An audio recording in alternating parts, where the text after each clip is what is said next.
和谈了3年的男朋友刚订婚，元宵节他带我回家见家长。回家路上，他妈一直打电话催促：儿子，你回来了就赶紧带小浅回家，妈什么都准备好了，正好大家一起吃顿中午饭。我拎着大包小包的礼品敲响门，进门一看，桌子上什么都没有，7大姑8大姨全都坐在沙发上，见了我之后叽叽喳喳，他妈寒暄2句就把我往厨房里推。早就听说我为了儿媳妇手艺好，今天我也能有口福了。看，妈把菜都买好了。我拿上礼物转身就走。阿姨，看来你们不欢迎我，我还是改天再来吧。婚前测试是吧？我不伺候了。亲爱的朋友，你好呀。此刻的你，是刚结束了一天忙碌的工作，正窝在沙发里放松，还是在某个安静的角落，想暂时逃离外界的喧嚣呢？无论你身处何方，此刻请试着放慢呼吸，欢迎来到心灵小书馆。这里没有厚重的典籍，没有复杂的理论，只有一本本藏着温柔与力量的小书，和一段专属于你的与心灵对话的时光。喜欢我的朋友，欢迎点击订阅分享。那我们故事开始。我把带来的礼品放回车后备箱，方心追上来拦我：浅浅，你怎么了？我甩开他的手：我怎么了？你好意思问我怎么了？刚才你家里什么样你没看见是吧？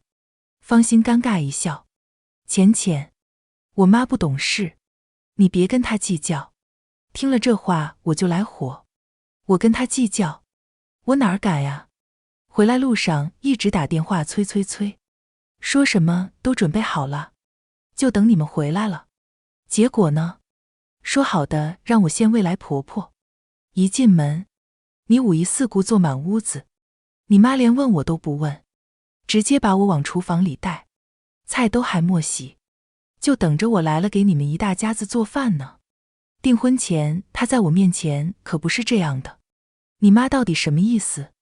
觉得我跟你订婚了，被你套牢了，不用再演了是吧？我昨天加班到凌晨1点，原本和方心说好的多睡会儿，下午再出发，结果他妈从早上4点就开始打电话，催着让方心赶快带我回来。方心跟他说了我在补觉之后，他妈干脆打我的电话，烦得我根本就睡不好。想到这些，我一肚子火气。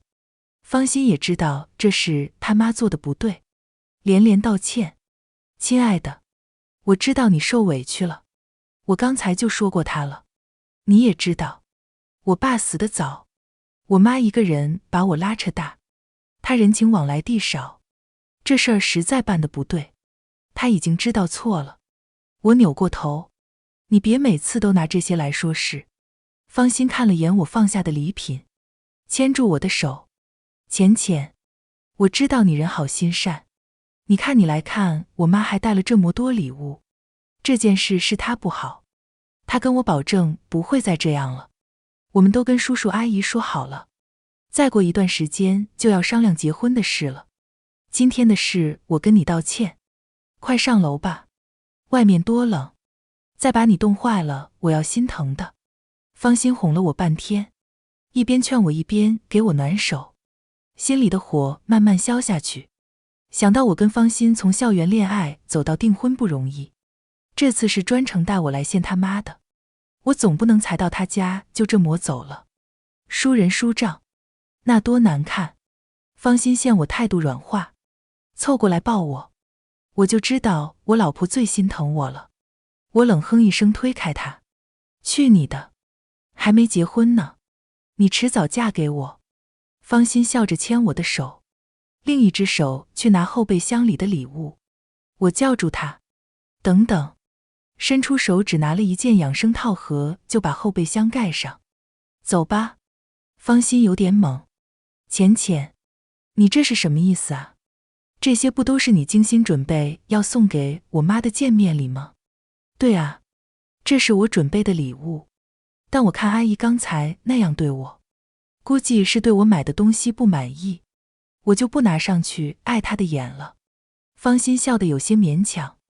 刚才家里那些亲戚都看见我们拿这些东西上去了，我们摔门那东西走了，再上去还只拿了一件礼品，会不会让人笑话啊？刚才还不够让人笑话吗？觉得面子过不去，就让你妈少来这么多花招，当面一套背后一套，还想不想结婚啊？想，老婆，你别生气，是我不好，我说错话了。方心知道我还在生气，听了这话只能陪着笑带我上楼。别生气了，快上楼吧，我让我妈赶紧做饭，我都饿了。到了楼上，方心的妈守在门口，看见我之后很热情地围上来，表情中还透住点尴尬。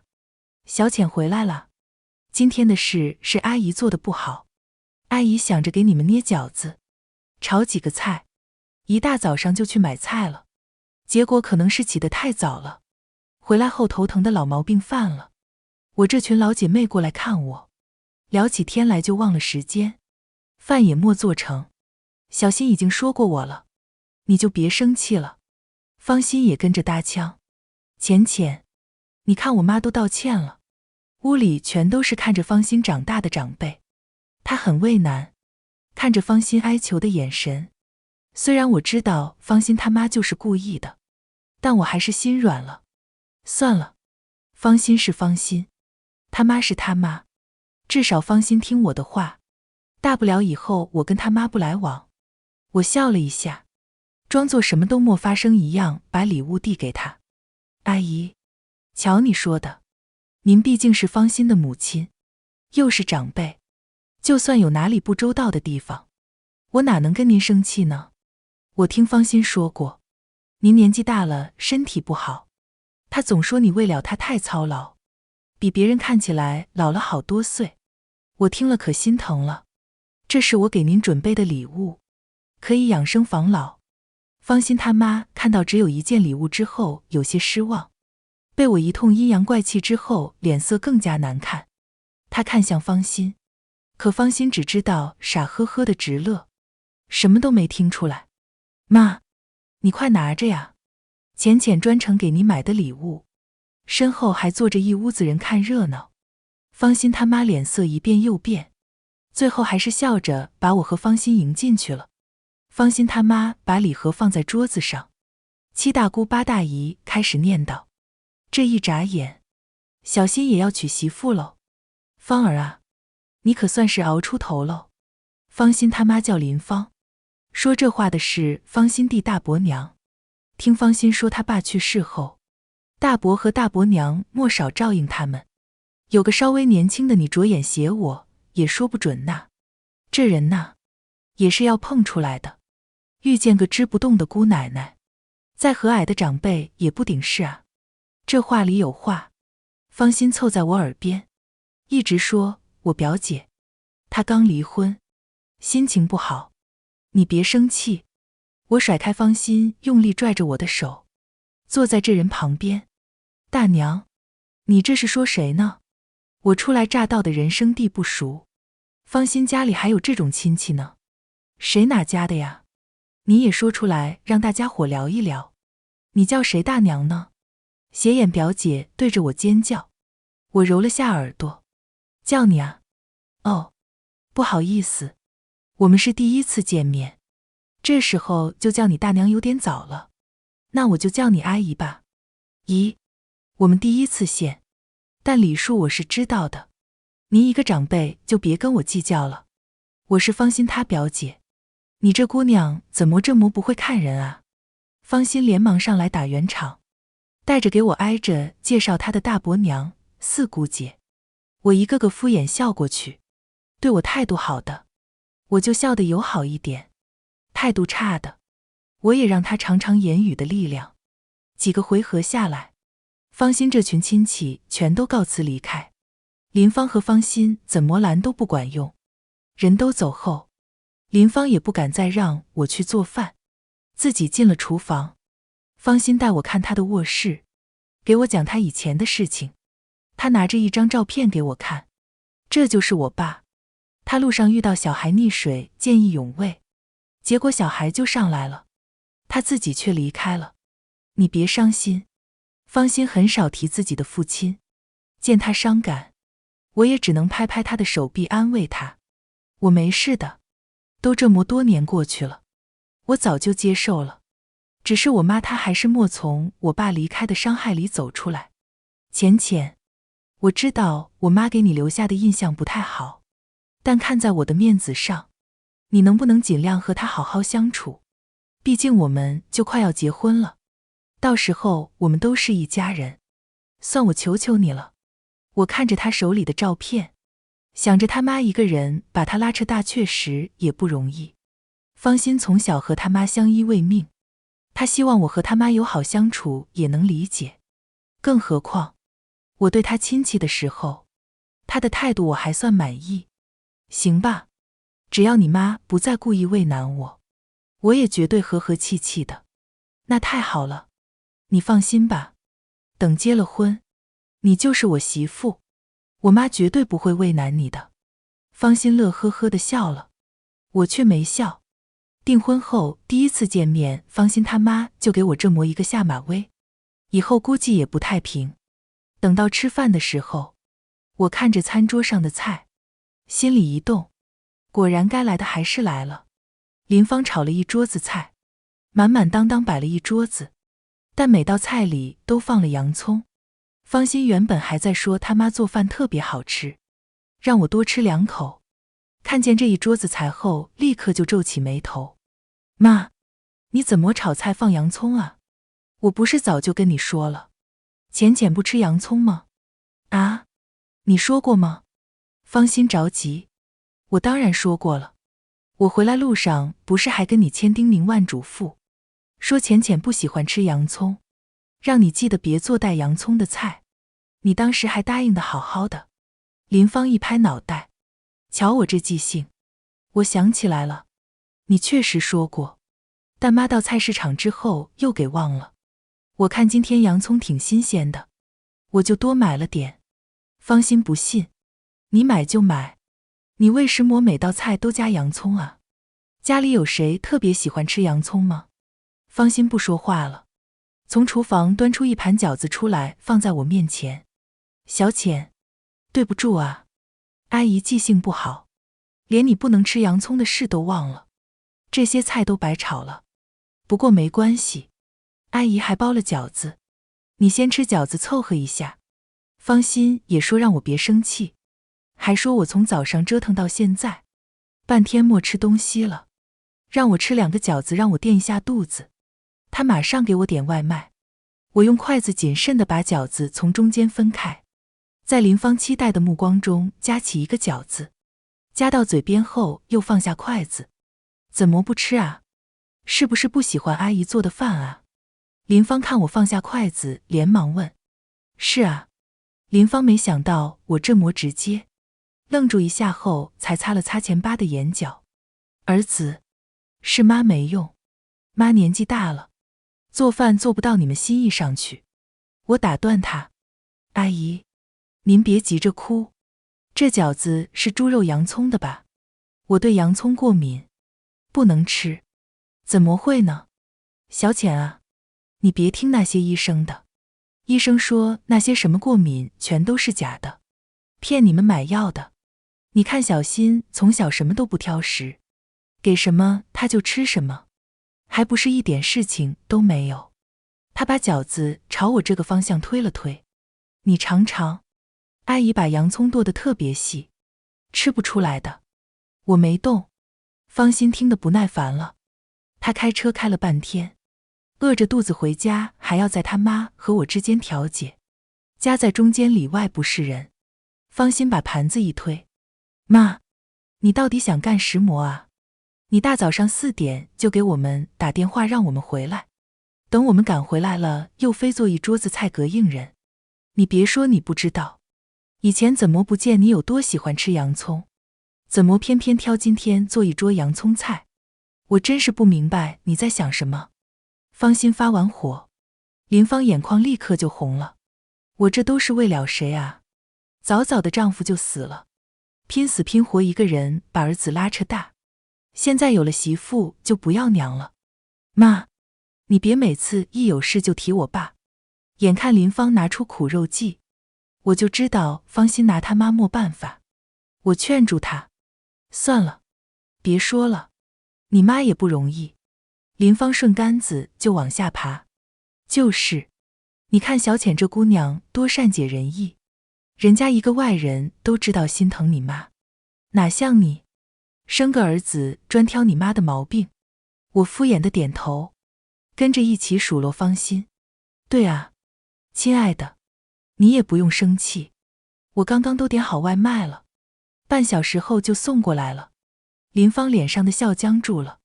半小时后，芳心陪我吃外卖，他妈在餐桌上阴阳怪气地说外卖不干净，谁知道用的都是什么油，吃起来要得癌症的。妈，你喜欢健康你就多吃点洋葱，医生说了，吃洋葱降血压。芳心皱着眉，头也不抬地回道。林芳被芳心这模一堵不说话了。我笑了下，没说话。吃完饭芳心就带我走了。本来我们还打算见完他妈之后，在芳心老家多待一段时间，可林芳来了这模一出，我们两个都没这个心情。芳心拉着我的手就走了。对不起，浅浅，你跟我在一起让你受委屈了。一下楼，我还没说话，芳心先道歉。我确实被他妈搞得非常不高兴。大过节的，我和芳心订了婚，再过2个月就要结婚了。我按照礼数来拜访未来婆婆，可她却这么对我。这种事放到任何一个人身上都是不好受的。说实话，看到那一屋子亲戚和那一桌带着洋葱的菜时，我甚至动了和芳心退婚的念头。可是芳心立刻站在我身前，为了我和她的妈妈争执，让我觉得我没看错人。虽然芳心他妈不好相处，可芳心确实是个靠谱的人，再加上我们这3年来的感情，退婚的念头就这么散去。没事的，我知道你也不容易。阿姨，她可能是不喜欢我。听了这话，芳心心疼地搂住我。浅浅，你别怕，有我在，我不会让我妈再有机会欺负你的。就算等我们以后结婚了，我妈要是还来这套，过年我们就少回来，离她远一点。哪能这样？我知道芳心或许只是说一说，她是他妈一个人拉扯大的，感情深厚，再怎么样也不可能因为我和他妈不来往。但她说出这么一番话来，起码态度上没有问题。退婚的念头就在我脑海中闪过一下，像流星一样消失了。回去后，我把在芳心家里的事告诉了我爸妈。我爸皱眉，觉得和芳心的这门婚事不太靠谱。我妈看我只是吐槽芳心的妈妈，没有提和芳心分手的事，叹了口气，说也还可以。虽然芳心的妈妈不是个好相处的，但芳心倒是个好孩子。再说了，就算以后2个孩子以后后悔了，也还有我们给他做后盾呢。妈，我们都还没结婚呢，你都想到离婚的事情上去了。我妈见我脸红，坦白说，你也别害羞，妈说的只是一种可能，不是说你们以后一定会分开的意思。囡囡，虽然大家都说结婚是个需要谨慎选择的重大决策，但你记得，这个选择不是单行线，就算你走错了路，你也随时可以回头。妈妈永远在你背后支持你。好了，我知道了。我和芳心回家后又腻歪起来，她觉得我在她妈妈那里受了委屈，时不时带些小礼物来哄我开心。我们2家也开始谈论起嫁妆和彩礼的事情。那段时间，我和芳心工作都忙，这些事情干脆直接交给我爸妈和林芳去讨论。虽然我没有直接参与，但我也能知道，爸妈和我的未来婆婆谈得并不愉快。我们家要28万8的彩礼，给18万8的现金，和一套房子、1辆车做陪嫁。林芳说他们家里拿不出这么多钱，说彩礼钱最多8万8。就因为这件事情，双方谈了半个月都没谈拢。我和方心见面的时候，也总因为钱的事情产生矛盾。我又要加班，又要试婚纱、选场地，还要因为彩礼的事情和方心吵架生闷气，时常会产生一种要不干脆别结婚了的想法。方心可能也察觉到我有打退堂鼓的打算，他和老板软磨硬泡请假1天带我去约会。2个人抛去一切杂乱的事情，就像以前在学校时一样，什么都不用管，就是单纯的谈恋爱。那天结束后，方心带我回到当初给我告白的那个湖边，他抱着我说：“你别烦了，这些事我来处理。”那个怀抱好暖，又让我生气勇气，试图和他一起牵手，让我们的未来更进一步。可很快我就会知道，我错得很离谱。不知道方心回去后和他妈妈说了什么。总之，双方各退一步，彩礼和陪嫁的事终于谈拢了，工作上的事情也终于告一段落。我能挤出一些时间和方心一起去布置我们的婚房。婚房装修装了一半，林芳打来电话说她摔伤了腿，方心火急火燎地开车回家。我当时正打算和她一起去盯装修，干脆和她一起回去了。林芳看到方心回来的时候，先是高兴，很快又皱眉，怪她大惊小怪。我不就是摔了一下吗？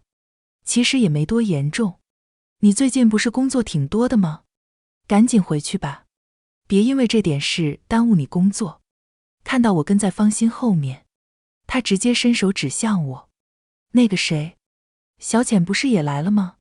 你先回去，让小浅在这里陪我不就行了？我推门进来就听到这话，一下子就愣住了，看向方心，她没说话，只是拿着医生给的报告看她妈妈到底伤得严重不严重。见她没说话，我心里有些不舒服，但又觉得她可能只是太担心了，就没多想。阿姨，我工作也很忙的。再说了，方心是你儿子，他最了解你的身体状况，就算你要找人照顾，那也是他来照顾你更合适。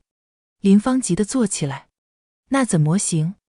我儿子可是跟了个大老板，1个月挣好几万呢，这要是耽误了工作怎么办？那就雇个护工嘛，护工更专业，还能陪你说说话，多好。林芳正想反驳，我接着说，阿姨，你也别舍不得，你一个人养大方心不容易，我看了都替你觉得辛苦。现在好不容易儿子长大成人了，有工作了，当然应该好好孝敬你了。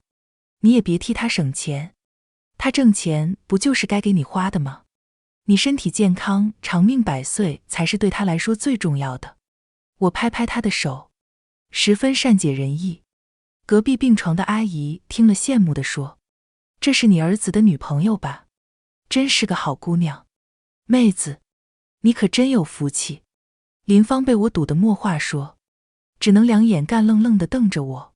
我朝她眯眼笑了笑，呵，想让我过来伺候她。没门，方心工作确实没办法请假，让他妈一个人在家也不放心。看我不打算沾边之后，还是给他妈找了个护工。回去路上，方心气压一直很低，冷着脸，我和他说话也爱搭不理的。问他只说是担心他妈妈的身体，可我总觉得他是生气了。问了2遍之后，方心有些不耐烦地皱眉。我都说了，我只是因为我妈受伤了，心情不好。我也是个人，我不可能一直都笑着对你吧。方心很少对我冷脸，突然来这么一下子，把我给惊住了。他也意识到自己情绪有些失控，轻咳一声，对不起啊。我抿唇，没说话。但过了2分钟，方心突然开口，浅浅，我想我们还有1个月就要结婚了，我们马上就是一家人了。如果可以的话，你能不能稍微尊重我妈一点？你什么意思？我哪里不尊重他了？听了这话，我头脑嗡嗡的，呆呆地看着他。方心顿了一下，扭开头避开我的视线。你知道我在说什么？我懂了。方心这是替他妈抱不平来了。我直视他。我知道什么？方心，你把话给我讲清楚。我对你妈的态度还不够好吗？她出事打来电话的时候，我是不是主动说要来看她的？去看你妈的时候，我也不是空手去的。你哪儿做的让你不满意了？你可以直接说出来，莫必要拐弯抹角的。方心语气有些软下来。你不应该在我妈生病的时候跟她阴阳怪气的。我哪儿阴阳怪气了？我总共就跟她说了几句话，一半是关心她身体健康的，一半是让你这个好儿子照顾你妈妈的。你说说，我哪句话说的不在理？你工作忙，我也工作忙，找个护工照顾你妈不好吗？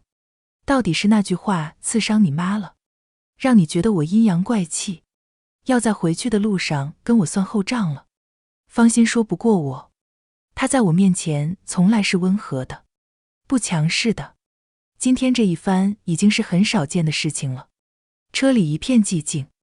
又过了会儿，我问，还是你觉得我应该听你妈的，放下工作主动去照顾她？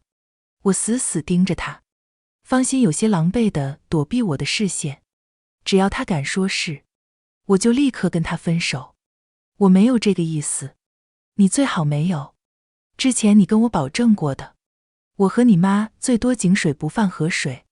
他舍不得影响你的工作，但却好意思要我请假去照顾他。我也有工作，我也忙。别忘了，你才是他儿子，他没生我，没养我。我上门吃顿饭还要用一桌子洋葱来招待我，我已经够意思了。方心莫再和我提过有关他妈妈的事情。婚期在前，我也默契地接过这一页，不再触碰这个话题。我们都知道，有些事情不能说得太清楚了，否则覆水难收。谁也不知道撕破窗户纸之后是个什么后果。婚房装修一半之后，我和方心一起在婚房里研究接下来该怎么布置。我喜欢买衣服，家里要有一件专属于我的衣帽间。方心是个程序员，在家时经常有临时工作，要在家里布置一个书房，方便他办公。我和方心商量装修的细节，憧憬未来的生活。两个人都忘记了之前那么一点的微末的不愉快，笑意盈盈的，空气中弥漫着幸福的味道。走到厨房时，我们商量要打几个柜子，在哪里安装抽油烟机。大致都定下来后，我指着最后剩下的那个角落，这里正好可以安一个洗碗机。方心想都莫想，安什么洗碗机？你不就是想偷懒吗？刹那间，我像是一盆冷水泼在头顶，一下子被浇个透心凉。我也不明白我为什么会这样，一个洗碗机而已，一句话而已，可就是这么一句话，突然把我打醒了。那些之前被我忽视的一个个小细节凝聚在我眼前。我看向方心，他还没有意识到刚才那句话让我变了脸色，嬉皮笑脸地和我说，窗户外面可以看到我们以前的学校。我麻木地顺着看过去，夕阳下，熟悉的校园就在不远处，本该让人记起一些美好的回忆，可我却怎么也笑不出来。方心，我有个问题要问你。怎么了？你对我们结婚以后的日子是怎么想的？我们两个的工作都很忙，家里的饭谁来做？吃完饭之后碗应该谁来刷？卫生归谁打扫？方心愣了一下，看到我的神情之后眨了眨眼，又说，看到时候谁有时间吧，或者对半分。说着说着，他开始打岔，哎呀，想那么多干什么？到时候不就知道了。不对，方心说的听起来没毛病，可是我心里还是不舒服，甚至更不舒服了。我一下子变得好敏感，就连方心回答前停顿的那一下，我都脑补了他莫说出口的话。看谁更忙。方心是个城市狗，加班是常态。有时下了班，公司里还喜欢聚餐。我虽然工作也忙，也加班，但我习惯下班后第一件事就是回家休息1个小时。所以，等结了婚之后，先回到家的人一定是我。他口中的到时候，就是等结婚后每天都是我操持家务。到时候，我在公司焦头烂额忙完工作，回到家还要做家务。等方心回来后吃饭，他负责工作，我负责工作，洗衣做饭打扫卫生。我被我的这点想象吓到了，这真的是我想要的生活吗？后面方心再逗我也提不起兴趣，方心自己也说累了，叹了口气，你怎么了？我的小公主，你怎么又不高兴了？我迷茫地抬头，我怎么了？我回想了一下自己刚才在想什么，惊讶地发现我又在想干脆别结婚好了，甚至这次比以往的每一次想的都更远更深。我想到和方心取消婚礼后要怎么说服我爸妈，怎么和同事朋友们解释我和方心为什么都订婚了，婚礼的请帖都发了，却要在这个时候取消。我甚至想我要和方心分手。方心见我莫回答，握住我的手来安慰我，是不是今天工作太累了？不是。我后退一步，你让我冷静地思考一下。我低下头，半晌，抬头问方心，如果婚后我们2个工作都特别忙，谁也没有时间打扫卫生怎么办？怎么还在想这件事？方心失笑，我在问你。我很严肃。方心还在笑，不就是打扫卫生吗？大不了我早点回家替你。替我？难道家务就该是我的活吗？还要他来替我？我冷着脸，那要是我忙，你的工作也实在走不开呢。方心抿抿唇，有些不自在。大不了我们请钟点工。心里像是有一块地方陷落下去，可我不甘心。我又问，婚后3年我要专心事业，不打算生孩子，你妈能同意吗？什么？方心像是才知道我有这个想法。浅，我觉得我们还是要抓紧时间生个孩子。高龄产妇对身体，虽然这套房子是我的陪嫁，写的是我一个人的名字，但如果婚后你妈非要住过来，你会怎么做？方心莫说话，但我已经得到答案了。我深吸一口气，觉得自己大脑前所未有的清晰。方心，抱歉，我觉得我可能不能和你结婚了。我转身就走。方心用力拽住我的手，脸色很难看。浅，你说这话什么意思？我说我要和你分手。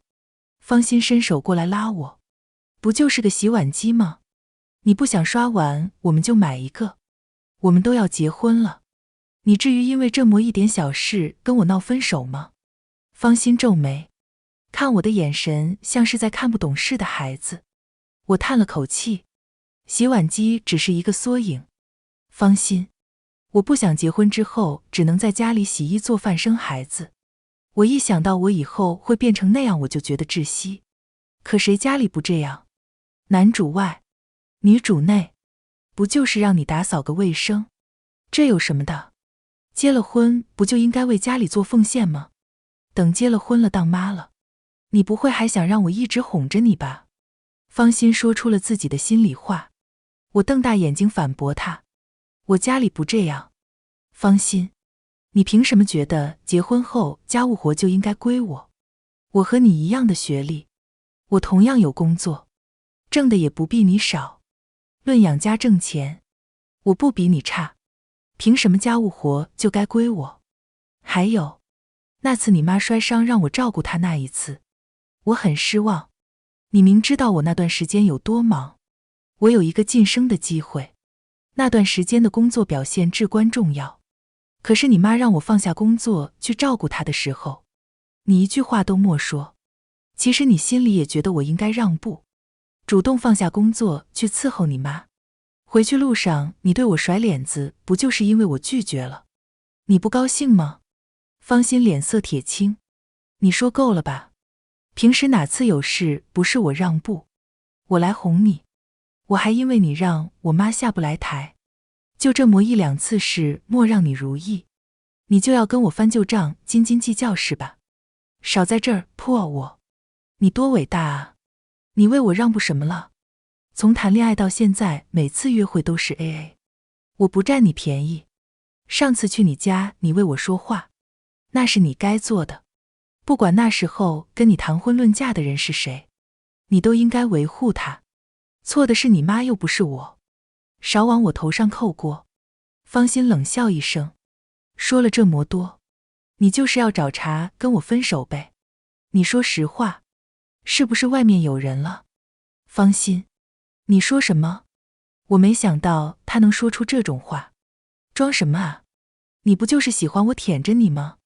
你觉得你家里有钱，看不起我？我不过是向着我妈莫让你称心，你就要跟我分手？好啊，分手就分手，不过你要先把我家给你的彩礼钱还给我。我从没想过方心一直是这么看我的。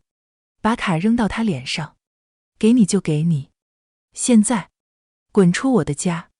方心脸色铁青地走了。回去后我就和我爸妈说了我要退婚。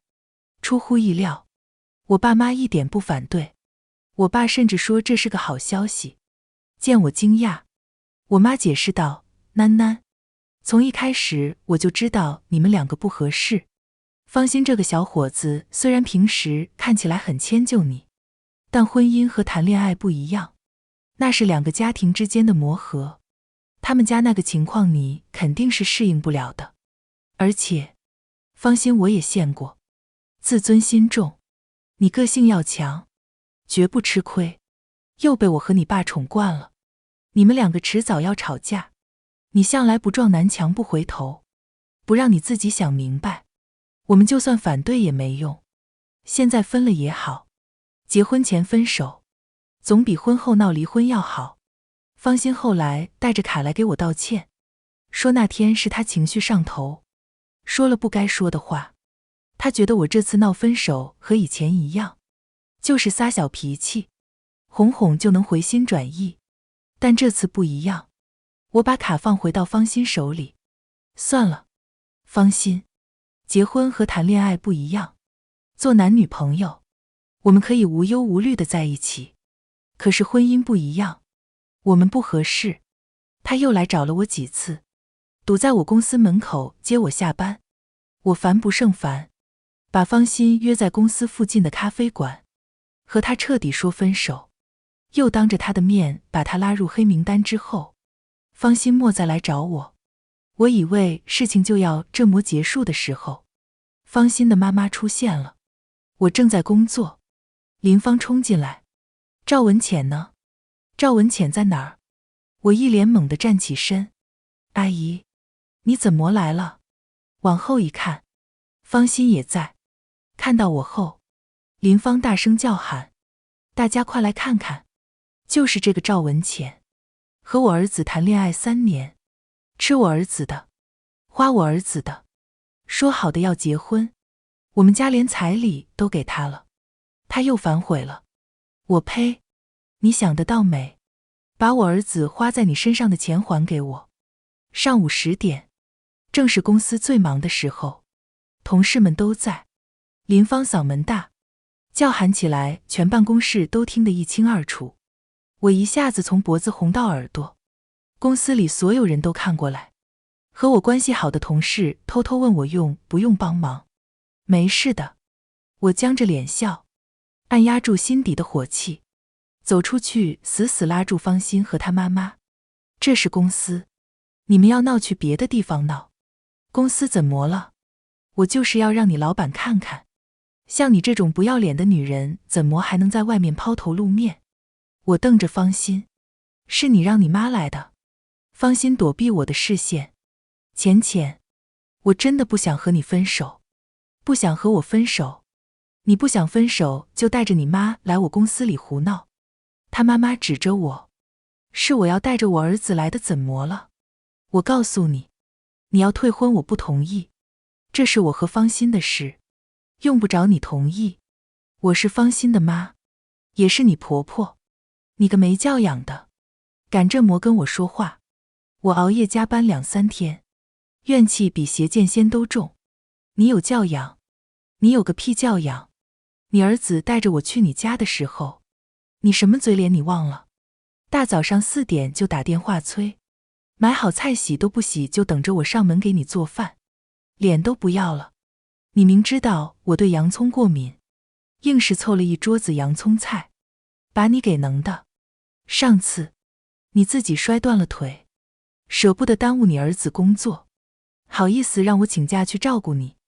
我说你有多大脸啊？我公司业务那么重要，你摔伤了我就要把活推给我同事去照顾你啊？你谁啊？宇宙中心吗？世界都要围着你转啊？方心，浅浅，你怎么跟我妈说话的？儿子就在背后。林芳仿佛有了底气，他拿出一摞账单，说这是3年来我儿子花在你身上的钱，总共58万，你得一分不少得给我还出来。同事拿过来一看，买花100元，电影票50元，大到方心和我一起过情人节买花吃饭的钱，小到他坐公车来找我的钱，零零碎碎，每一项他都留着，让人大开眼界。本来我还以为今天这一出是他妈逼他来的，现在看来从我跟他谈恋爱开始，他就留着这一手。大婶，你儿子追个女朋友还这么扣，送礼物最贵的送了个29.9块的围巾，你从哪儿算出来的58万啊？同事看不惯帮我说话，你懂什么？你知道我儿子1个月挣多少钱吗？陪他吃喝玩乐不费时间啊，他要是把这些时间用在工作上，早就升职了。我要58万还是要少了？要钱没有？赶紧滚！我看出来了，林芳今天就是来胡搅蛮缠，我干脆打电话叫了保安，要把他们赶出去。林芳一看拿不到钱，往地上一躺就开始哭嚎，我的命怎么这么苦啊？我儿子尽心尽力准备和他结婚，彩礼都给了，他又跟别的男人好了，把我儿子一脚踹了，拿着我们家的彩礼和外面的男人不清不楚啊！大家一定要看清这个捞女，别被他给骗了啊！同事看着这出戏窃窃私语，我耳朵烧了一样红，也不讲什么体面了，对着方心他妈的脸上去就是一巴掌。你胡说八道什么？你还敢打人？我偏要说，你是个让我儿子睡烂了的贱货，打的就是你，你这是造谣，我要告你！激动之间，方心从林芳背后冲出来，一把推开我，巴掌打在我脸上。赵文浅，你怎么能对我妈动手呢？方心打我时太用力，我被带得向后仰倒，脸上火辣辣的疼。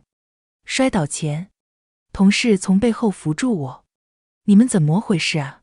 怎么还敢在我们公司打人啊？报警！快点报警！文浅姐，你没事吧？扶住我的是我的助理，从方心他们出现的时候，他的觉得情况不太对，一直跟在我旁边，从小到大，连我爸妈都没打过我。我被方心这一巴掌打懵了，听到助理的话才反应过来，连忙拿出手机拨号码。对，报警，我要告你们。方心限我来真的，夺走我手里的手机。浅浅，我妈只是来找你讲道理，没必要闹得这么难看。讲道理，脸都不要了是吗？我跟你谈恋爱分手，你就带着你妈来我公司里造谣辱骂我。我妈不是这个意思，她只是太生气，口不择言说错话了。你就不能看在我的面子上尊重她一点吗？你的面子？你有什么面子？你妈拿的那个所谓的账单到底是什么？你自己清楚。我们谈恋爱这3年，所有约会都是 AA。你生日我送的是电脑、手表和名牌鞋，你送我一堆拼某某19.9块的小东西。我给你留着面子，莫告诉任何人。你倒好意思拿着账单来找我要钱，趁我还有耐心，赶紧带着你妈滚，否则我也拉个账单，发给你所有的朋友同事，让大家都看看你是个什么东西。方心脸色铁青，我就知道你是看不起我，你为了升职跟你老板好上了，才一脚踢了我要跟我分手。方心，你胡说八道，不然还能是为什么？我们都要结婚了，你在这个时候和我分手，不是攀上高枝了是什么？公司里和我不对付的同事立刻出声笑出来，我气得眼都红了。我真没想到你是这么莫重的男人，自己不占理之后就胡编乱造污蔑人。方心还在继续，我都看见了，你那天上了你老板的车，还一起进了酒店，第二天才出来。那个和我不对付的同事走到我面前，赵文浅，你找对象的眼光也不怎么样啊，人品差就算了，还蠢，输给你我可真是不甘心。方心看他，你就是跟他竞争总监的露露吧？你不知道，这个位置本来应该是你的，是赵文浅靠床上功夫睡出来的。露露轻蔑地看他，说你蠢，你还真是蠢，连我们老板是个女的都不知道，就敢跑到公司当着这么多人的面造人黄谣了。方心得意洋洋的神情僵住，发现公司其他人看他的目光就像是在看一个跳梁小丑。我夺过他手里的手机，不用看了，你造谣诽谤，影响我的名誉，电话通话录得一清二楚，远景马上就要来了，你跟他们说去吧。手机页面上是110的通话页面，方心抢过我手机之后说的那些话全都被录了下来。看到我真找了远景，方心开始打感情牌求饶。浅浅，我不是故意的，你知道，我妈养大我不容易，再怎么样你也不能这么对她，我不吃她这套。闭嘴吧，你妈不容易关我什么事？方心和林芳想跑，公司保安帮我拦着他们，远景很快就到了。我带着公司的监控和手机录音一起去了警局。到警局后，林芳胡搅蛮缠，说这是我和方心之间的感情纠纷。他拿出我和方心从前的合照，说是因为我和方心因为婚前财产闹矛盾，和他提了分手，他只是气不过，替他儿子来要账。远景同志，你不要被这个小姑娘给骗了，她看起来柔柔弱弱的，其实不是个好东西。哪家好女孩拿了别人的彩礼之后就要退婚的？你可一定要把我们的钱要回来啊！林芳越说越激动，仿佛我是个十恶不赦的坏蛋，涉及男女纠纷和财产问题。远景也有些为难，我坐在一旁听了半天，才明白林芳一直以为我还拿着他家8万8的彩礼没还给他。等等，远景同志，他口中的彩礼我早就已经还给他们家了，他口中的婚房是我爸妈买的，写的是我的名字，是我自己的财产，和他们没有任何关系。至于他口中的房子装修费用，那个房子现在才装修了一半，所有的钱都是我自己掏的，和方心更没有半点关系。你个不要脸的小姑娘，你胡说八道，结了婚房子不就是我儿子的了吗？你敢说跟我们没关系？你还拿走了我们家的彩礼钱。林芳激动地站起来骂我，方心心虚地低下头。我冷笑一声，方心，是你跟你妈说我拿了彩礼钱陷害你的。方心支支吾吾，林芳拍在她背上，儿子，你别怕，妈在这儿呢，妈给你做主，她拿了我们的钱，就得给我吐出来。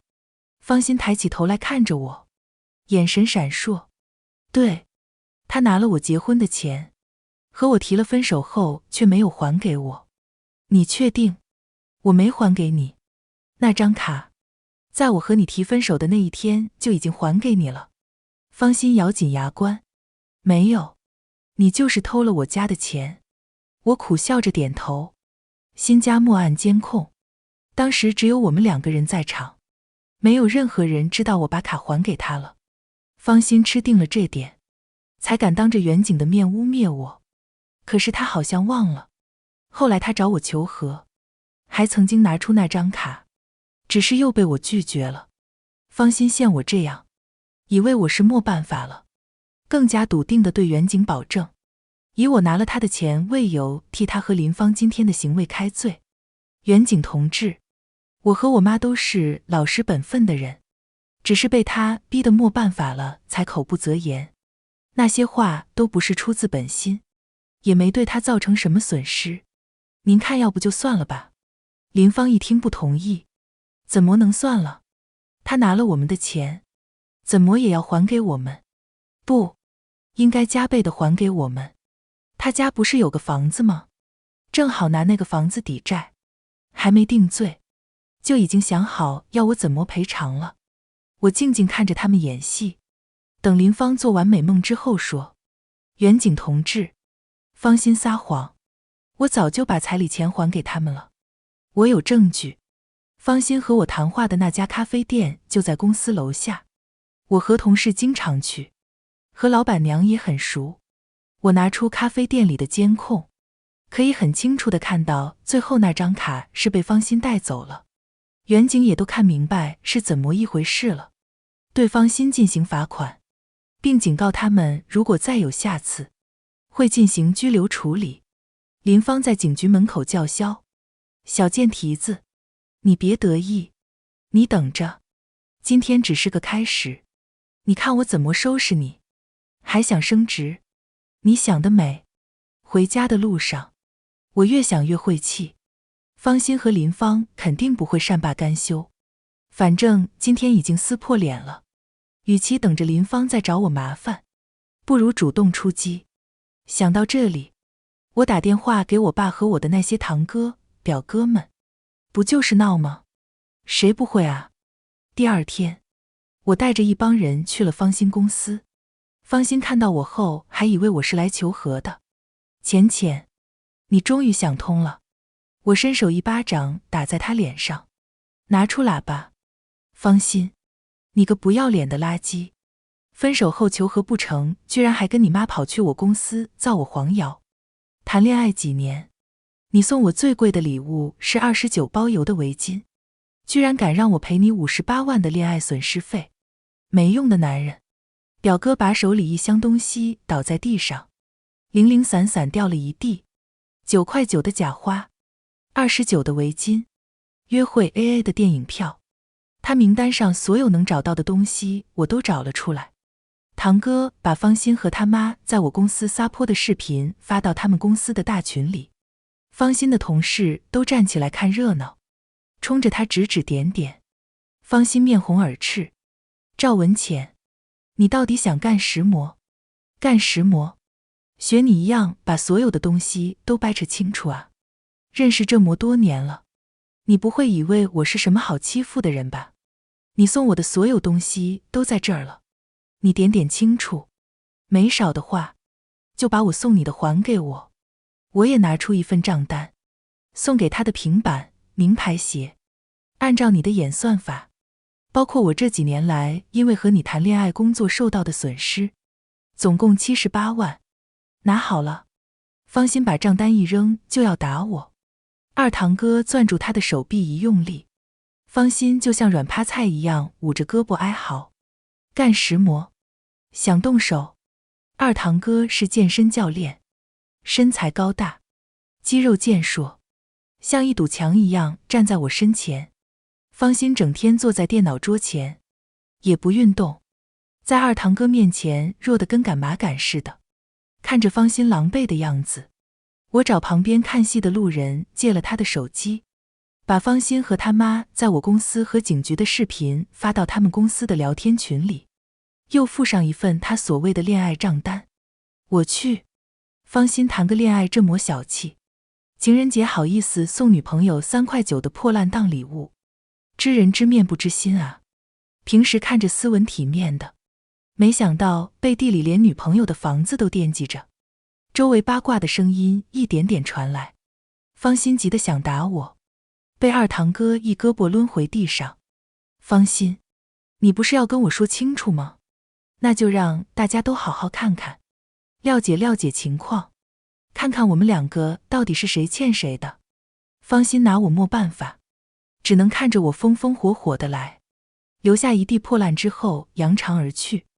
我又找了做新闻的朋友，把我和方心的事情做了点艺术的处理，放到网上。评论区一堆人骂方心是个渣男，我看得高兴，一个手滑就点了推广，还不小心把方心的那份账单发到了网上。方心彻底在网上出了名，甚至还登上了地方热文榜。他走到哪儿都有人背后指指点点，在公司里也干不下去，只能被迫辞职，搅和了方心的工作。我又找人在方心老家的社区里把方心和林芳的事情宣扬的全社区都知道。社区里的大爷大妈战斗力可比林芳强，一人一句，臊得林芳整天躲在家里不敢出门。方心崩溃地打电话来指责我无情无义。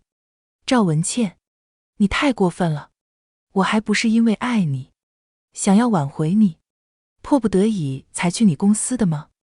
你居然做得这么绝，我被人指指点点还不够，你现在还害得我被公司开除了。我听了就乐了。是吗？好消息啊。